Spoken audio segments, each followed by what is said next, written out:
system on thought. Military science fiction podcast. Untold stories every Wednesday. Military science fiction podcast.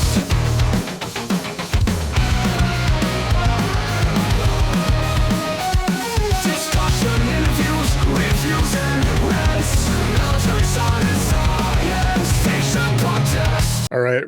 Hey, everybody. Can you hear me okay? I can hear you. All right. Today, we are doing some more Q&As as we work our way through the list that were provided by folks in the Discord. If you have not joined the Discord, please come check it out. The link is in the show notes. And if you have not subscribed, please subscribe. You don't have to like us, but you do need to subscribe. So take a look at that. Well, you should like us. You don't have to like us, but you should like the podcast. You should like me. Let's not stretch things here, Jim. Do I want to be liked? I don't know. Anyway, the starting question Is is it better to be loved or be feared? right. And I want to be somebody important, like an actor.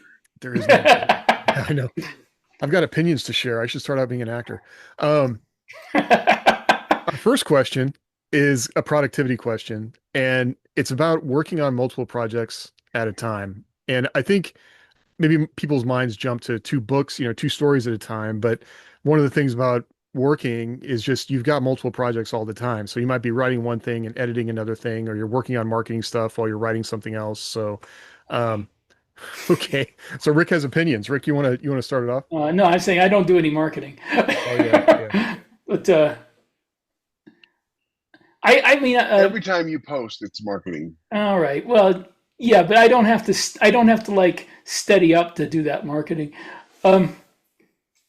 It's possible.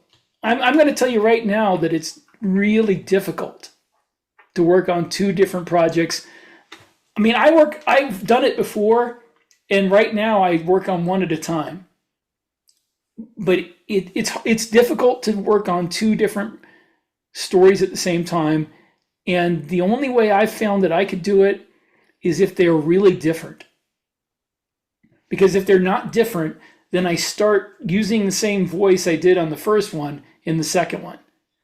So when I did this, I would do like one story that was third person POV and had a really serious, grim tone. And then the second story would be first person POV and like lighthearted, adventurous. So I didn't accidentally use the same voice for the main character in both of these books. Because that's a bad thing when you start using the same turn of phrase and voice for the characters in two very different books. So it's I think that's the only way I was able to do it. I actually wrote three things at one time, which was really pushing it. but yeah, that's my advice. If you're going to do two at a time, make sure they're different enough that you can switch gears. And also separate the work periods. Like if you're working on one early in the morning, wait until late in the afternoon or the evening or even night to work on the other, so you've had time to cleanse your mind of the first one. Yeah, I have to accelerate that a bit because I've really only got 2 hours in the morning to write. So I'll start out doing the thing that I don't like doing the most, because once I can kind of get warmed up and the next hour, then I can actually get into like working on fiction that I'm, excited to write. And so I'll typically start out with editing, and that gets my mind into the place where I want to be. And then I shift into writing. I also have like a pretty wide monitor, which used to be special. I think everybody has them these days, but it's definitely wide enough that I can put 2 Word documents and even 3 Word documents side by side.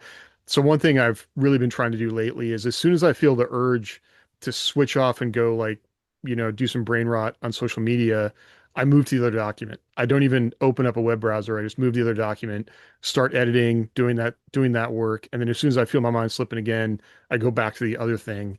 And, before I know it, the 2 hours are gone. So I have to like really focus on doing that. But that has helped me a lot in switching back and forth between projects. But that same kind of thing, I'm writing, working on 2 very different things right now too, which helps a lot. I do the same thing, as you guys. I try to separate the time I spend by many hours so that I'm not like going from one project to the next. I tend to, as soon as I start feeling like the need to go look at the web or whatever, I tend to go to walk around a little bit and then come back or go get some more caffeine. But yeah, I like Rick. I'll write, Grim in the morning, and then if I've got time in the evening, I will try to put some 100 words into one of my other projects. Yeah, for me too. The one thing I've just learned is like if I don't write in the morning, it's just not going to happen. Like I'll try and think that I'm going to write during work, or I'll take, write on my lunch break, or it just doesn't happen. I have to accept that that is not time I can control. And so I focus on the time I can control, which is 2 hours, in the morning. And because the thing, like like with Jeff, if my office is outside, if I go in the house, it just inevitably I wake up my daughter. And so I gotta like stay outside during those 2 hours, do work, and then know that when I go in, it's time to switch to something else. Kids have a window that gets hit by the sunlight as the sun comes up. Yep. And so in the mornings I'll go out like at 6 a.m. or 6:30 in the morning, and I'll put some cardboard up over the window I just kind of get a half hour more this morning, especially with Gideon being deaf. It's like the light is all that wakes him up. Mhm. And it's important to kind of guard that time. And luckily I've got a really supportive wife who, is 100% involved in making sure I get the time to write. And I know not everybody has that. So, you suck. Some people have a heart. Yeah. But the one thing though that's really important is whatever project is getting your most attention needs to be the one that's making you the money. Definitely. Don't ever put your primary project if you're in this for the money. If you're in this for the money, which we've said a million times before, and it should be go without saying, but I'll say it one more time. If you're not in this for the money, you don't need to watch anything about writing. Just write whatever fancies your heart, and you'll be fine because you're not. And I mean, unless you might be in it for the craft. You might want to watch shows about the craft of writing. Yeah. But well, we temper the craft of writing with the. It's like photography. I'm not in photography for money. I don't sell my pictures. I wouldn't turn down money if somebody tried buying them, but I do it for my own enjoyment. But I also want to improve at it. So I learn tips on how to, be better as a photographer. But I don't watch shows about how to market photography or what pictures I should take that sell. So I think it's that thing. If you want to watch this show or any other show to find out how to write better, then that's great. Even if you're not trying to make money at it or don't care how many you sell. But yeah, if you want to sell your stuff, then what he said, you definitely have to do that. Yeah, make sure that the one that gets your best hours of the day and your most attention is your primary project. Yeah. And maybe it's not making money, but it's the one where you're getting published. So that would be a thing to think about too. Like it's, if somebody offers you, like maybe you're not at the level where you're making money yet, but people are offering you to be in anthologies, or you can build those relationships to then do something for that publisher. That's a way to focus your efforts. So you're putting it into the thing that's going to get you the most results. And I didn't really I came to writing kind of a little bit later in life when I came back to it. And I just have always had that feeling of like, I only have so much time to do this. And I can go out and try and do a lot of different things, but it's not going to, if my goal is to publish, what I would like to do, otherwise I could just put it up on a website. I need to focus on the things that get results, which, I think is pretty standard advice to any, trying to improve what you do in something, but that's a way of looking at it. If you're not making money yet, that's the best path to it. If that's a part of your goal, publish or perish. Right. One thing. So we're talking about like, Rick, I said you don't do marketing, but we're talking about things that are relatively close as far as two creative things. Like if you have to do something that is, writing related, but maybe not as creative, doing a newsletter, is that something that you can find you can do at a totally different time, or do you try and keep that? Yeah, no, that's not, I do a newsletter whenever, Yeah. I mean, but you got to understand people do newsletters differently.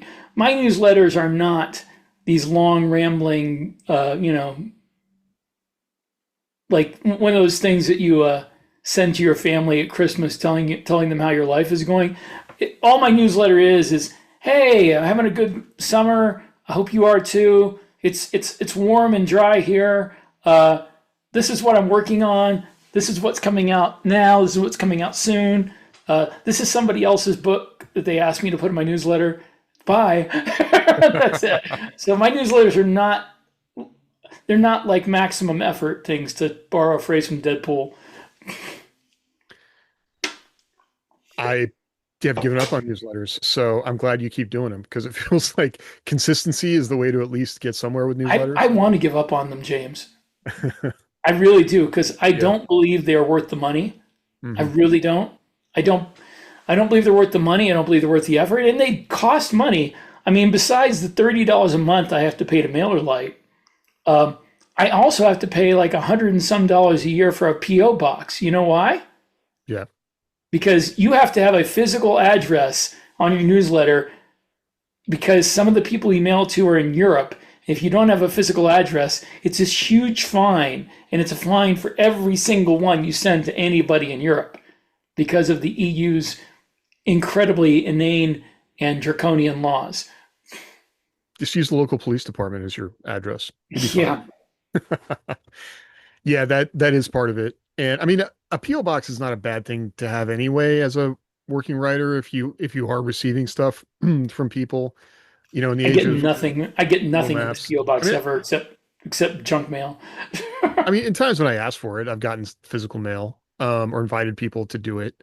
But yeah, it's so easy for people to figure out where you live now through things, like that. If you don't think about the fact that, oh, I was filling out this form when I signed up for the newsletter, they asked for my physical address. I didn't realize they were going to put that in the footer of every email they send out to 5,000 people. And then it also lives on the internet forever because it's, cached someplace. Yep. So definitely a thing to think about. I would rather not. I mean, if I didn't have publishers who expected me to promote things on my newsletter, I would not bother with it. And mine's not very. Mine is not as small as some people, but it's not big. It's only about 3,500 people. You know, and when Athon has a huge Facebook group and a huge newsletter, and Variant has a huge Facebook group and a huge newsletter, I'm not sure why I keep this one around. I stopped doing mine because it was a time sink, and it never seemed to make that much of a difference. I had a decent open rate too, and it just I seem to launch just as good with or without it. So I haven't really done much with it in the last 2 years. It is I know there's a lot of people who have great success with their newsletters, and that's fantastic. I'm happy for them. I think in general people are newslettered out, Yeah. and I've met very few authors who are existing off their newsletter anymore. You have a multiple routes of engagement, and I prefer social media to newsletters because I'm on it anyways. And so whenever I'm asked to Nobody advertise checks. something, Nobody looks at their email yeah, unless it's a bill. yeah, Nobody looks at it. I have I don't. I get newsletters from like various like the newsletters you ask for and you don't open them. yeah. I asked know. for them. I signed up for them, and I don't open them. Yeah, the same way. And But so whenever I get a thing like, "Hey Jeff, can you share this book or can you say something about this?" I'm like, "Sure," but I do it in most social media. I don't do newsletters, And I tend to get the while the numbers aren't there the same as like newsletter. Like I'm not getting like 500 people liking my post like Larry does. At least one or two people will always say, like, "Oh, I'm going to buy that," and that's probably is just as good as a newsletter, to be honest. Yeah, I think Facebook, X, Instagram. Sometimes Instagram's not as good for links, but I can't really post on Instagram.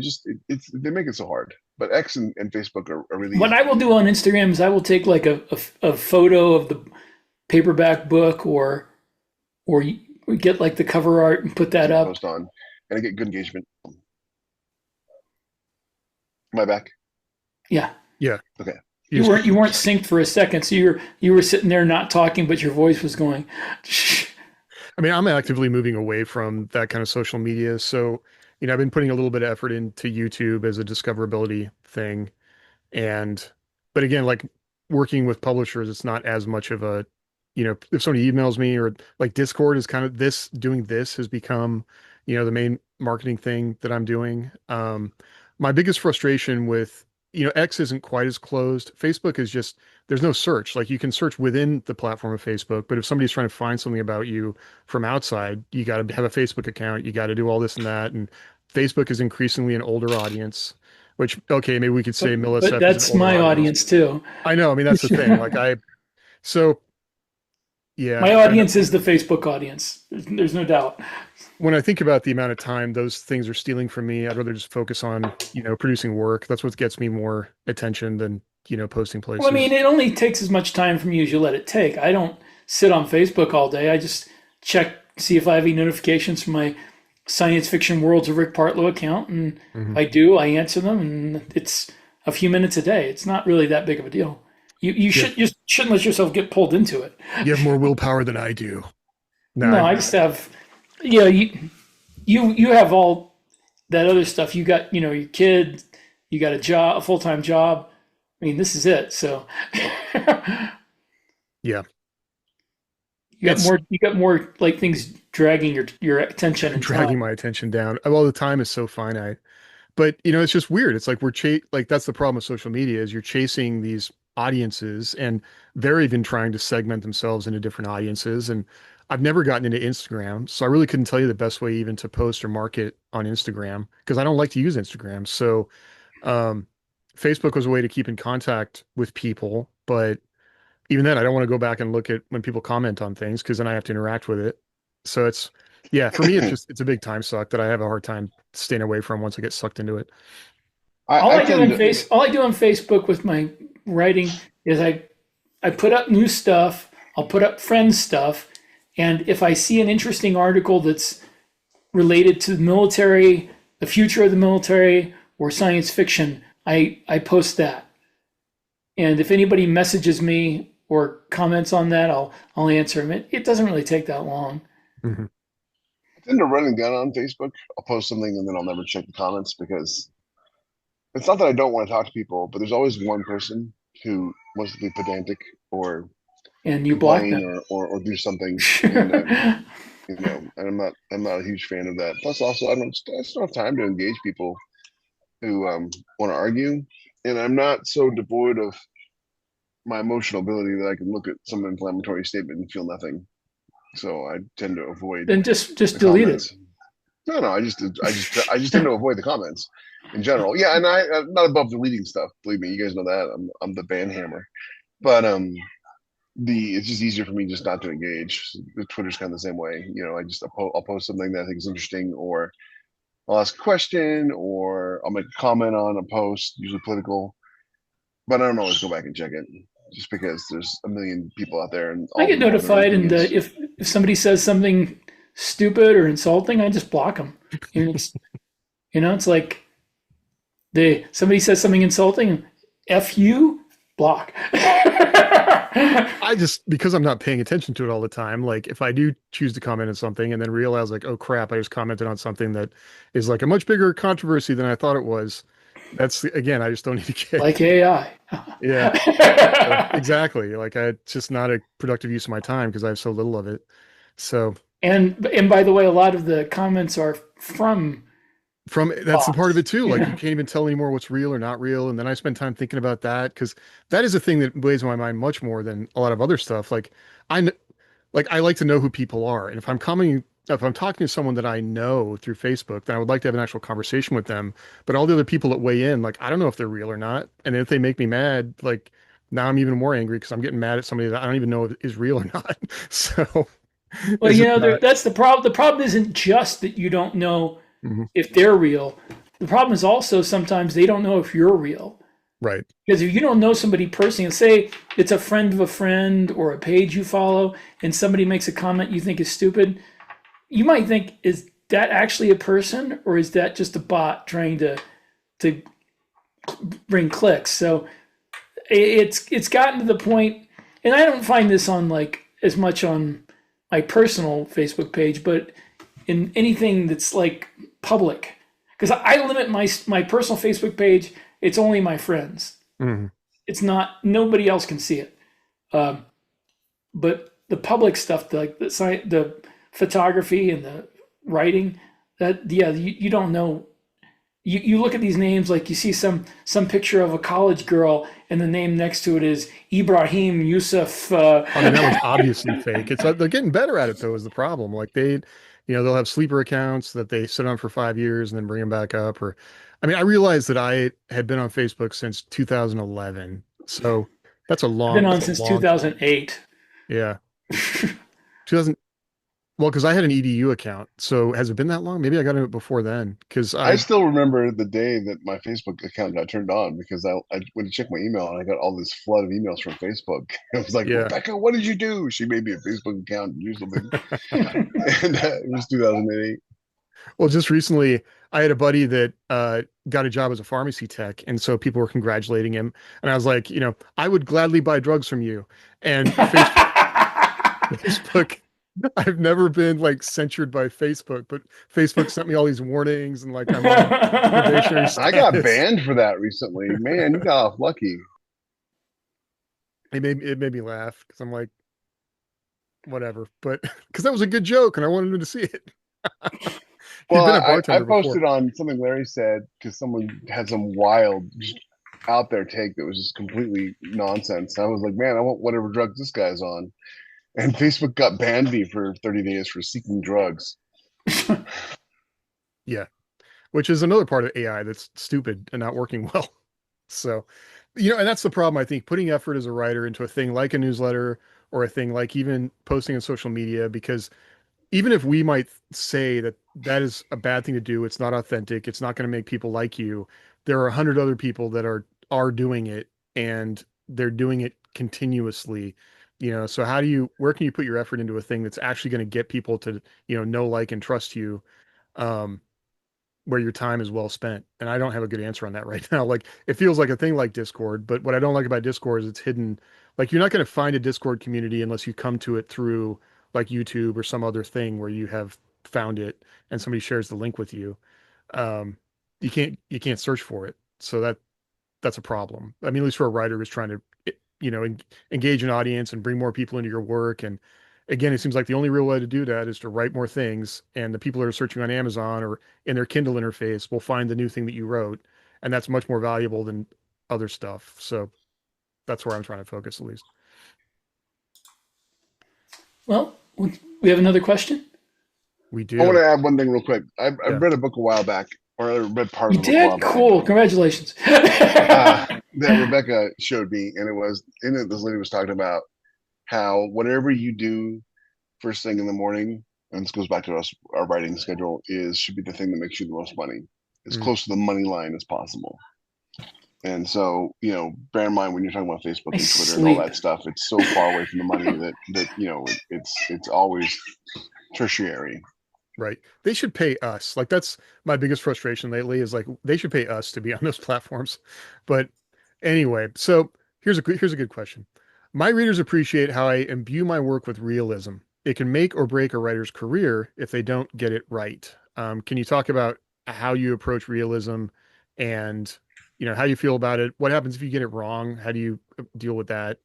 What are your thoughts there? Out of curiosity, do you know who wrote that question? I don't. I'm sure I wrote it because I have a lot of realism in my work. So that's kind of a non-specific question because for some people, realism means like realism in like science and realism in Yeah, I was going to say that I don't seek realism. I seek verisimilitude, which is a great word, but it means something that feels real. It doesn't have to be real. When you're doing science fiction, particularly if you're not doing hard science fiction, which I don't. I do like space opera and mil SF that is kind of edging towards space opera with the technological details. I just want something that's self-consistent and sounds like it might work. I'm not going to spend, days or weeks researching the latest on, various, conjecture on faster than light drives. I just make something that suits the story. So as long as it works consistently across all your books that it's in and seems like it makes sense, that's all you have to do unless you're writing hard science fiction. I'm not really worried about realism. I do like to get things like orbital mechanics right if I can. Although, honestly, if you're faced with correct orbital mechanics or a better story wins every time. Right. The story is the important thing. That's, people want this, they want the science too, but I'm not Greg Bear or Stephen Baxter. I'm not writing hard science fiction with Well, even Stephen Baxter, like so much, I haven't read as much Greg Bear, but Stephen Baxter, like because a lot of times he's writing this wall of ideas that you don't really know if they're real or not. Like I kind of think that could happen, or maybe it could, but it still well, feels it makes it sound like he's researched it all, even if it's right. not real. I mean, Uh, I tend to write more, hard sci-fi than the standard indie author. I would call my stuff hard-ish, not hard sci-fi, but Hard edge. that's what I've heard. one of the things that one of the tricks I learned writing Arsenal and Wraith was never put equations in your work. And but what I mean by that is always use expressions. Never make it solvable to the reader. Because if it is, somebody will solve it and they'll send you like a 6-page email about why you're wrong, even if you're right. And so I always try to leave out some piece of crucial data so that the science serves the story and not the other way around. That way, when you're reading the story, when you're reading Luke Grimsworth stuff and you run into something that's scientific Well, or that's that uses math, you're not being taken out by the need to do the equation or that an obvious flaw in it. So it's that's something where that allows you to. that's where something like ChatGPT comes in really handy too. How long does it take to get to Mars, Rick? What did ChatGPT eventually say about that? Eventually, it got it right, but First it was like what you 3 have to do days, is then it was 3 hours. you have to ask multiple sources, but the AIs, they will save you a lot of googling because and calculator work. Just Well, say that's the thing. It used to be, you if you know really enjoy doing stuff like that, it used to be fun to figure that out and then talk to somebody else who figured it out in a different way. But yeah, if you don't enjoy that, and the thing I like in it too is or like, don't have time for it. yeah, I mean, think about getting in a car. Like when you get in a car and you turn the ignition, are you thinking about everything that's happening in the engine? Are you thinking about, forward momentum and velocity and how I'm applying, when I press the accelerator, this If you're a car guy, you are. maybe, but If most you're a people, car guy, you are. And therefore, if you are into military sci-fi, you are into how the ships operate. Well, and also sure, but I would it say that, all that stuff becomes important if you get into an accident. And we're we're writing stories where a lot of conflict happens. So if the how the drive works is important to the kind of conflict you get into, then you need to have a handle on how you say the drive works. yeah. Otherwise, you're going to be just pulling stuff out of your rear end in the middle of a battle that But otherwise you might say won't work. let me finish that thought because the person's emotional state when they get in the car, I think, is one of the more important things to the reader. And then if the car something happens that pushes back on the character, then yes, it's important. But a lot of times it feels like all that extra explanation gets in the way of what the character is going through, and people will add a lot of that stuff and then not use it in a way that matters to the story. Like I totally agree. I think, but also if we're writing about Space Marines and we spend a lot of time talking about the ship, whereas to the standard grunt, like how your personal weapon works is way more important, and how you're going to employ and move with your squad, and what your loadout is. Like those are the things that I would like to hear about. Maybe that's Well, just you me. don't That's what necessarily I have would to like to hear. include it, but there's some things you need to know, like Space Marines. How far away from your target can they start shooting at you? Right. Like if you're in a ship like the Enterprise and you're coming across multiple light years and everybody can see you coming, they'll start shooting at you as soon as they can. And if you're a Space Marine, that means you could get killed before you ever get to the planet. Yeah, but they can't control that, I guess, is why I was thinking But of yeah, it but that way. they would think about it though. They Yeah. would think Well, sitting there in the ship, like I could get killed just sitting here. I get what James is saying though. He's not saying the way we handle things. He's saying the way that authors who are maybe less skilled will do like a diatribe about If the I do say so mechanics myself. of the vehicle and everything. And I have been known to go down the rabbit hole of explaining the science and the math in the story, but almost always it's when the story demands it, not because I just feel like I want to. So I get what you're saying. And maybe I was being a little pedantic with the whole car guys are into the cars because I am into the spaceships. To me, the thing that really excites me is when I'm doing the space combat and I'm envisioning the speeds and velocities at which everybody's traveling at, the directions and angles of attack and things like that. So I get into that stuff, and so I want to put it on the page. And it's always a battle with myself to pull back and be like, okay, do they really need to know the exact speed of this projectile that's being thrown at them from 87,000 kilometers away? And then usually the answer is yes. So you say car guy, my mind just goes to like, I'm a Chevy family. I'm a Chevy mechanic. My dad was a Chevy mechanic. Like that's what I start thinking about. How can I dog on Dodge and Ford owners when I'm getting in that car to, I don't know. That's the kind of stuff that I like to get. I don't know, that for me, that's how the engine works is less important than I guess how people feel about it when you're explaining it. But that's the same thing. Like the velocity of the incoming round is very important. I don't know if the Marine is going to think about that, except that once they announce they've been fired on, I've got 30 seconds to know if I live or die. Um, that's a thing that I think they would definitely want to know. All right, next question. Next question. Okay. Let's see. Rules of engagement that are restrictive without being absurd. So this kind of gets into constraints you put on the characters, I guess, and rules of engagement would be part of that. Well, considering that we've all lived through engagements, not personally, but in our lifetime, where soldiers have gone into war, pseudo wars with absurd restrictive rules of engagement, like a lot of the poor guys did in the second Gulf War, where they are like, you can't fire back. Well, what if we're being fired on? You can't fire back. Crap like that they pulled. You can definitely use the rules of engagement as a tool for further telling your story. I know with Grimm's War, they have some, I think, pretty normal rules of engagement. Is you can't fire on somebody unless they're firing on you, or unless you can prove they're about to fire on you. Like there's certain situations where, yeah, they put their radar on you. If they're putting their radar on you and you told them not to, yeah, then they're about to fire, so you can fire first. Stuff like that. And now that they're in a shooting war, it doesn't really matter. They can shoot first and ask questions later.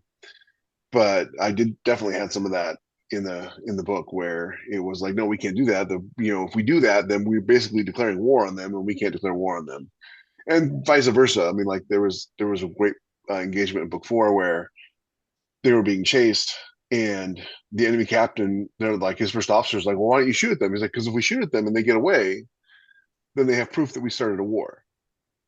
So I can't shoot unless I know for sure we're going to get a kill. And they were both it was a really cat and mouse kind of thing, where it was like the interceptor didn't shoot, the enemy captain didn't shoot, who was going to blink first, who was going to get away. And you can really play a lot with that. You have a lot of fun with that, I think. I think so too. Like rules of engagement should do something for the character. Like if you come up with an arbitrary or stupid rule of engagement, like where did that come from? Why is it there? Is it like OSHA? Is it written in blood? Is it purely political? If it's purely political, does that do something for how the characters feel about their situation?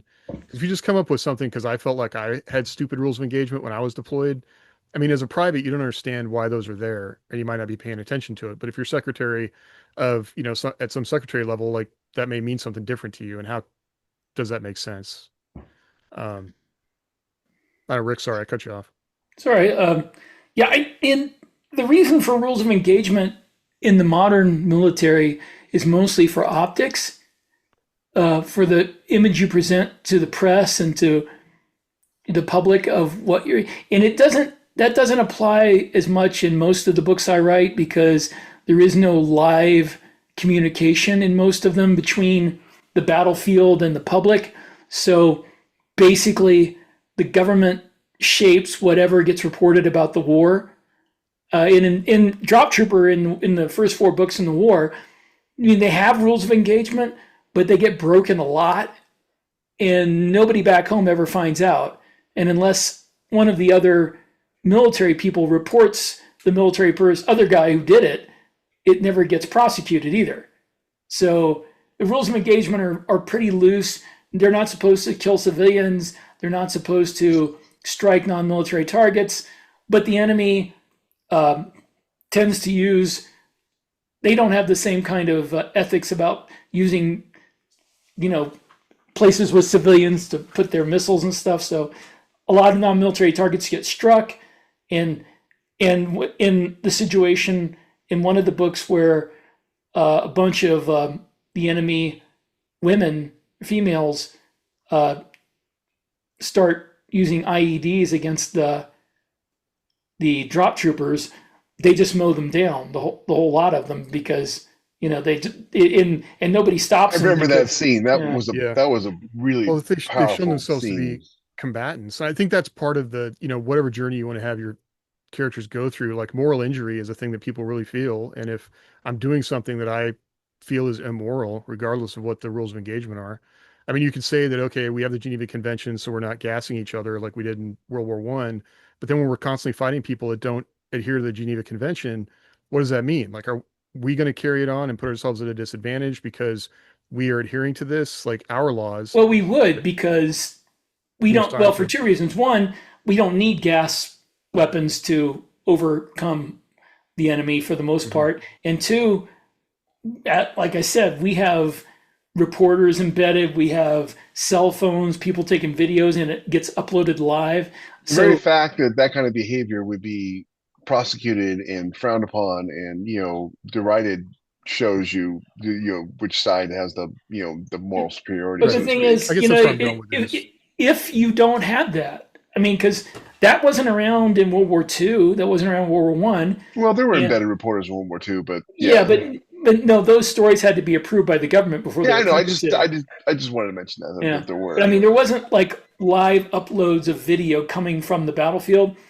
And if you're in a situation like in a couple of my different ones where there's no faster than light communications instantaneously between the battlefield and home, then the government can say whatever they want happen, and there ain't going to be nobody to tell the other side of the story. And Well, and So that's yeah, with Grimm's War, you've got you know obviously it's a lot easier to shape that sort of information with infantry as it is to, hey, you have this entire ship that is recording everything that you're doing, and you've got to create a log, and the log has got yeah. to match what happens in the ship, and so you got a lot of different environments where you can play fast and loose with the rules. For a ship's captain to alter the log and then to get everybody who was involved to alter their log, it And it wouldn't also be. depends on how much the high command cares about what you did too. Yeah, yeah, I mean, and and there was a scene in one of the drop trooper books where they come across the Tani like rear echelon troops who've been holding civilian workers hostage in this planet, and when they invade, they just execute all the civilians, and they come in there and the Tani oh yeah, surrender, yeah. and they just blow them all away anyway. And the main character comes out. He doesn't do it, doesn't take part, but he doesn't stop it. And he comes out, and his sergeant asks him, "Were those guys trying to surrender?" And he says, "Tani, don't surrender." And that theoretically, that was all captured on the gun cameras of their battle suits. But I've already established you're in a war where they don't have enough people, they don't have enough Marines, and they have to like bring criminals in and stuff. So they're not going to prosecute a bunch of guys in that situation. They just don't care. And the military has got to be careful about that because you don't want to reward behavior you don't want, and you don't want to punish behavior you Right. do want. You punish enough people for doing something that is that you want to happen, then it eventually won't happen. But with Jacob, it's a little bit different just because he's been made a sacrificial lamb before, Yeah, and he's so he also a is. captain. I Yeah, mean, he's a and captain of a ship. That's a yeah, lot more which is responsibility than some yeah. infantry lieutenant. But like, what's funny is like you can play with that at both levels because there are infantry who are they get the Marines on board who can get away with a few more things than say a captain can, and so it's nice to have that sort of dichotomy. I've even mentioned it a few times where Jennings has been like, "Yeah, that's the captain. That's not me." Well, and that's, and, I mean, I think I that's am the that area. guy. There's a lot you can play with there. Like it's a total war situation. It's enemy combatants. I mean, they're aliens. Like there's so many things. Like, do we lower ourselves to the enemy's moral standard or ethical standard, because they don't play by the rules we do? Well, if we're in an existential crisis and they're going to destroy us, that changes that calculus. I think people could still think about that stuff, but how you respond in the moment and also how you respond in the moment is a big piece of it. Like, am I going to hold somebody accountable because they just saw civilians get mowed down and then these people try to surrender? Like, how are you going to respond to that, especially if you've been in combat for years? So I mean, there's a lot there. Like that's what combat, dealing with that Yeah. is. So That's a good point. And also, like I said, it depends on how ethical your government is too. Yeah. Yeah. I mean, I would hope, I mean, I don't know if you had some of the same classes I did, but they talk about it always seemed a little disingenuous when we're talking about, legal law of warfare and, officers kind of holding the ethical standard to the unit and the UCMJ applying, Universal Code of Military Justice. If you don't know that, like, and it's always kind of pussyfooting around, like we're not in total war. Like in Iraq, they never fully committed to it, and so they could make soldiers adhere to all these what felt like very arbitrary rules around things, and somebody dies in what isn't like a still isn't a real war, and that creates a feeling in you that if I'm dying and my friends are dying for what's not a real war, and I'm supposed to adhere to this ethical standard or what seems arbitrary, like I don't know, there's just so much stuff there, and like, That's are we? why, yeah. And one of the things that one of the themes I have in my books too is I hit on this a lot is like if you're going to war, you've got to be sure that you need to go to war because Yeah, this just as you said, pussyfooting around with it's a conflict, it's this, it's that. Especially if you're putting boots on the ground. Yeah, yeah, it's either a war or it's not. And yeah, over our lifetime, we have watched it's not play out to the tune of the death of thousands of our brothers and sisters in uniform. So Yeah, you it's one know, thing if you tell some F-18 pilot, yeah, you can't launch that missile. Well, he can just fly away. But if you got guys on the ground and they're being shot at, and you say you can't fire back, they could get killed. well, You that know? happened, right? Remember when Obama was president, that infantry platoon that went to that village and they got fired on, and they went to fire back, and they got told you can't fire back, and then they got prosecuted anyways, um, even though a bunch of them got killed. So it's like you can't. There's this great episode of Star Trek where, and I always refer back to Star Trek, but Armageddon something where Kirk is on this planet and they have like a simulated war, and when sections of the city get hit, they all just march into a disintegration chamber Is it the because Armageddon effect or something like that? yeah, because it preserves their society while Yeah. allowing the other side to get kills or whatever. And and he forces them to go to actual war. And he's like, "Do you know what you've done?" He's like, "Yes, war is horrible. It's bloody. It's terrible. And it should be a last resort." And that's always been my view of war. It should be a last resort. yeah. I mean, If you're one of going the to things, fight one, you should fight it. Somebody, somebody was saying the other day, a movie critic was talking about a science fiction movie, and he's like, "This is greatly affected by classic Trek." He said, "Well, most science fiction is affected by classic Trek, except modern Trek." And that's the truth. yeah. I mean, one thing I want to say, and we've got one last question, is I think that these are questions that military science fiction is like, this is why this genre is so great. Like the fact that you can explore this kind of stuff with different technology in different places. And these are universal themes that people can, we're going to be dealing with to the end of humanity. So that's one of the things I like about writing this stuff.